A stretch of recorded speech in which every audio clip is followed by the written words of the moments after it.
ओम श्री गणेशाय नमः। राधे कृष्णा कथा कहानियों में आपका स्वागत है। लक्ष्मी नारायण की कृपा आप सब पर बनी रहे। तो सबसे पहले मैं बताना चाहूँगी कि सर्दी जुकाम होने के कारण मेरे गले में थोड़ी सी प्रॉब्लम है, इस वजह से थोड़ी आवाज़ पहले से डिफरेंट है। इस चीज़ के लिए मैं माफ़ी चाहूँगी और मैं आज आपको बताऊंगी कि जया एकादशी कब मनाई जाएगी और पूजा विधि। आइए जानते हैं। जया एकादशी एक पवित्र महत्वपूर्ण पर्व है जो कि हिंदू धर्म में बहुत ही महत्व रखता है।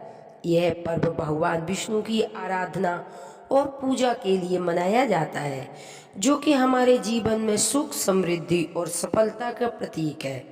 जया एकादशी एक ऐसा पर्व है जो हमें अपने जीवन में सकारात्मक परिवर्तन लाने का अवसर प्रदान करता है। यह पर्व हमें सिखाता है कि कैसे हम अपने जीवन में सुखता और समृद्धि को बढ़ा सकते हैं। जया एकादशी एक ऐसा पर्व है जो हमें अपने जीवन में आध्यात्मिक और धार्मिक ज्ञान को बढ़ाने का अवसर प्रदान करता है। यह पर्व हमें सिखाता है कि कैसे हम अपने जीवन में सुखता, समृद्ध और बढ़ा सकते हैं और अपने लक्ष्यों को प्राप्त कर सकते हैं। लेकिन क्या आप जानते हैं कि जया एकादशी क्या है? जया एकादशी 2025 में कब मनाई जाएगी और जया एकादशी का क्या महत्व है? जया एकादशी की पूजा विधि क्या है? जया एकादशी का व्रत कथा क्या है? इस पर्व में कैसे मनाया जाता है? इन सभी सवालों के जवाब जानने के लिए आइए हम जया एकादशी के बारे में जानते हैं। पंचांग के अनुसार माह की शुक्ल पक्ष की एकादशी तिथि जया एकादशी व्रत का विशेष महत्व होता है। इस दिन भगवान विष्णु की आराधना करने से साधक के जीवन में सब सुख की प्राप्ति होती है।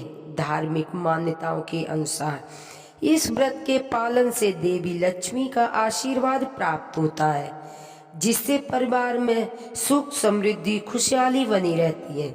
व्रत के दौरान नियमों का पालन अत्यंत आवश्यक माना जाता है, क्योंकि इसका उल्लेखन करने से पूजा का संपूर्ण फल नहीं प्राप्त होता है। जया एकादशी का व्रत करने से व्यक्ति अपने पापों से मुक्त होकर मोक्ष की अग्रसर होता है। यह व्रत न केवल भौतिक सुख समता बल्कि आत्म शुद्धि और आध्यात्मिक उन्नति का भी मार्ग प्रस्तुत करता है। हिंदू धर्म में जया एकादशी का व्रत अत्यंत शुभ और पुण्यदायक है माना जाता है। यह व्रत माह के शुक्ल पक्ष की एकादशी तिथि को रखा जाता है। वर्ष 2025 में यह पावन व्रत 8 फरवरी दिन शनिवार को पड़ेगा। पंचांग के अनुसार एकादशी तिथि की शुरुआत 7 फरवरी शुक्रवार रात 9:27 पर होगी और इसका समापन वहीं 8 फरवरी दिन शनिवार सुबह 8:15 पर होगा। व्रतधारी इस दिन श्रद्धा नियम पूर्वक उपास रखेंगे। व्रत का पारण अगले दिन 9 फरवरी दिन रविवार को प्रातः किया जाएगा। जया एकादशी का व्रत करने से व्यक्ति के जीवन में सुख, समृद्धि की प्राप्ति होती है और सभी पापों से मुक्ति मिलती है। यह व्रत भगवान विष्णु की कृपा प्राप्त करने का सर्वोत्तम साधन माना जाता है। वहीं पर जानते हैं कि जया एकादशी व्रत पर पूजा विधि क्या है। प्रातः स्नान व व्रत का संकल्प लें। जया एकादशी के दिन सुबह जल्दी उठकर स्नान करें। स्नान के बाद भगवान विष्णु का ध्यान करते हुए व्रत का संकल्प लें। यह संकल्प आपके मन में श्रद्धा और भक्ति को बढ़ाता है, जिससे पूजा का महत्व और भी बढ़ जाता है। पूजा सामग्री की तैयारी में क्या होना चाहिए कि पूजा के लिए आवश्यक सामग्री जैसे कि धूप, दीप, चंदन, फल, तिल और पंचामृत तैयार करें। इन सामग्रियों का प्रयोग भगवान विष्णु की पूजा में किया जाता है। यह सामग्री आपके भक्ति भाव को दर्शाता है और पूजा में पूर्णता प्रदान करता है। भगवान विष्णु की प्रतिमा या चित्र के सामने सभी सामग्री रखकर विधि पूर्वक पूजा करें। धूप और दीप जलाएं, चंदन लगाएं और फल अर्पित करें। इस दौरान मंत्रों का जाप कर सकते हैं जिससे आपकी भक्ति और सामर्थ्य से प्रकट हो सके। तुलसी की पूजा, जया एकादशी के दिन तुलसी के पौधे की पूजा करना बहुत ही महत्वपूर्ण माना जाता है। तुलसी को जल अर्पित करें और इसके आगे देसी घी का दीपक जलावे, तुलसी की आरती करें क्योंकि इससे भगवान विष्णु की प्रिय माना जाता है और यह पूजा विशेष बताई जाती है। जया एकादशी के दिन क्या दान हमें करना चाहिए कि एकादशी के दिन उपवास रखें और द्वादशी तिथि को पारण करें। इस दिन जरूरतमंदों ब्राह्मणों को भोजन करवाना और दान देना बहुत ही महत्वपूर्ण है। यह कार्य आपके पुण्य को बढ़ाता है और समाज में सहयोग की भावना को भी दर्शाता है। वहीं पर सुनते हैं कि जया एकादशी व्रत कथा। स्वर्ग लोक में एक बार इंद्र की सभा में भव्य उत्सव का आयोजन हो रहा था। देवता, ऋषि, मुनि और गंधर्व इस दिव्य आयोजन में सम्मिलित थे। पूरे भवसागर में संगीत और नृत्य की मधुर लहरियां गूंज रही थी। गंधर्व कन्या और गंधर्व बड़े उत्साह के साथ नृत्य और गायन कर रहे थे। उन्हीं में से एक थी रूपवती पुष्पवती, जिसकी मोहक नृत्य मुद्रा सबका मन मोह लेती थी। वही गंधर्व माल्यवान अपनी सुरीली वाणी से सभा को मंत्र मुक्त कर रहा था। इसी बीच एक अनहोनी घटना घट गई। पुष्पवती की दृष्टि जैसे ही माल्यवान पर पड़ी, वह उसके सौंदर्य और आकर्षण में खो गई। भावनाओं के प्रवाह में बढ़कर वह अपनी नृत्य लय से भटक गई। उधर माल्यवान भी उसकी सौंदर्य छटा में ऐसा खोया कि उसका गायन बेसुर सुरों में बदल गया। यह दृश्य देखकर इंद्र सहित समस्त सभा विस्मित हो गए। इंद्र के क्रोध की ज्वाला भड़क उठी और उन्होंने दोनों को तुरंत सभा से निश्चित कर दिया। इसके कठोर वचन गूंजे, तुम दोनों अपने कर्तव्य से विमुख हो गए हो। अब तुम्हें पिशाच योनि का कठोर दंड भुगतना पड़ेगा। श्राप के प्रभाव से माल्यवान और पुष्पावती स्वर्ग से गिरकर प्रेत योनि में चले गए। वहां उनका जीवन अत्यंत कष्टदायक था। भूख, प्यास और पीड़ा उनके स्थायी साथ बन गए। इस यातन पूर्वक अवस्था में एक दिन ऐसा आया कि जब माघ मातम के शुक्ल पक्ष की जया एकादशी आई। संयोग से उस दिन उन्होंने अन्न का सेवन नहीं किया और केवल फलाहार किया।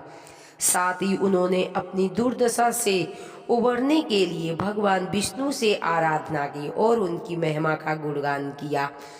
उनकी श्रद्धा भक्ति से प्रसन्न होकर स्वयं श्री हरि प्रकट हुए और बोले, तुम दोनों ने अज्ञानवश भले ही अपना कर्तव्य भंग किया, लेकिन मेरी भक्ति से अब तुम मुक्त हो जाओगे। जया एकादशी के पुण्य के प्रभाव से तुम्हारी प्रेत योनि समाप्त होगी। भगवान विष्णु के आशीर्वाद से दोनों को पुण्य और सुंदर दिव्य शरीर प्राप्त हुआ और वे स्वर्ग लौट गए।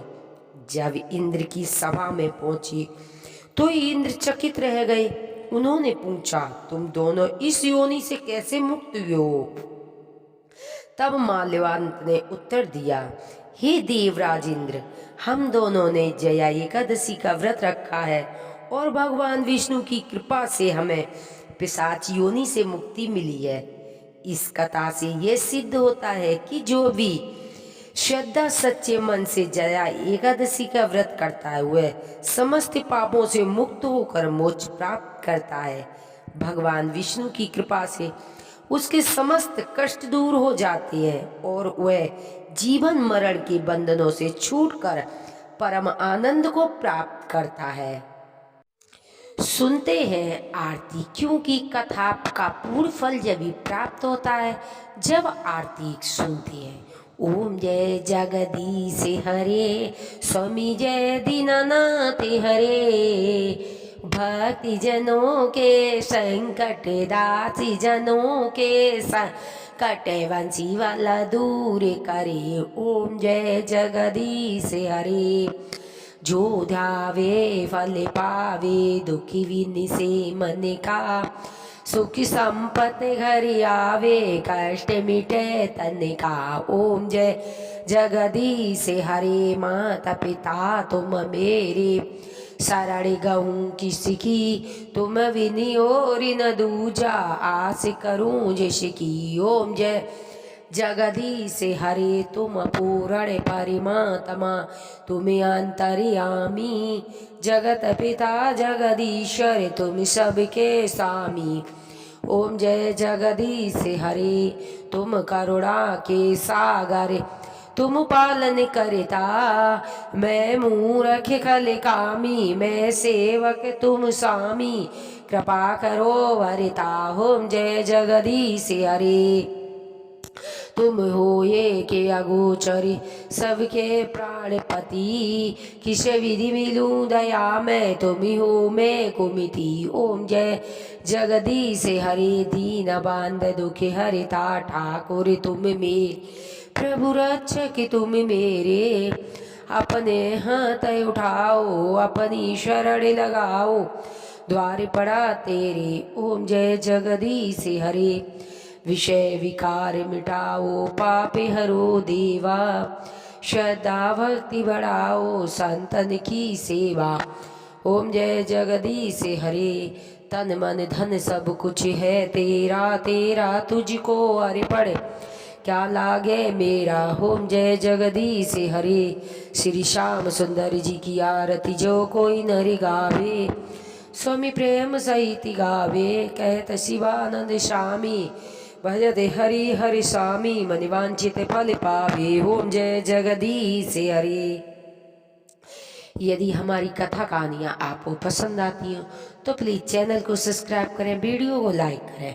कथा सुनने वाले पर, कथा पढ़ने वालों पर लक्ष्मी नारायण की कृपा प्राप्त होती है। हर हर महादेव की जय। बोलो मैया पार्वती की जय।